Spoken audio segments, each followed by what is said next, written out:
यहाँ पे दो क्रिस्टल्स यूज किए गए हैं पोलराइजर की तरह, और कहा गया है कि दोनों पोलराइजर से जो लाइट फाइनली बाहर निकल रही है उसकी इंटेंसिटी का पैटर्न कुछ ऐसा है भाई, ये ऐसा पैटर्न है।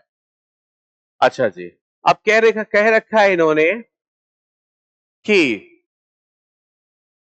If Q is rotated from the position, एक एक पहला हो गया P हो गया, एक दूसरा Q हो गया। If Q is rotated from the position when is axis is parallel, तो पहले मान लीजिए दोनों का पास एक्सिस P और Q का पैरेलल था जी।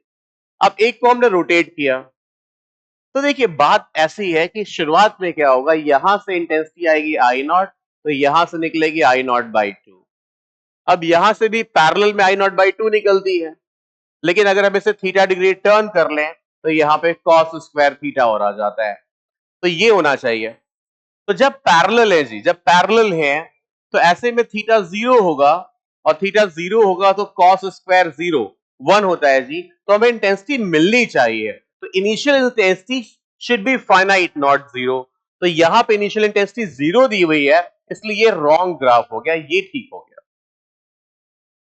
ओके, अब देखते हैं जब हम 90 डिग्री टर्न कर देते हैं, जब 90 डिग्री टर्न कर देंगे तो कॉस स्क्वायर 90 जीरो हो जाएगा, तो ये इंटेंसिटी जीरो हो जाएगी, फिर बढ़ेगी 180 पे, फिर घटेगी।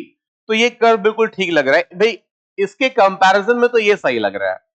बट एक्चुअली जो जो जो ग्राफ होना चाहिए वो कुछ ऐसा होना चाहिए, कॉस स्क्वायर थीटा का ग्राफ ऐसा होता है ना, ऐसा कर्व होता है, ना कि ऐसा शार्प नहीं होता, कुछ ऐसा कर्व होना चाहिए था, ग्राफ ऐसे बनाना चाहिए था इनको।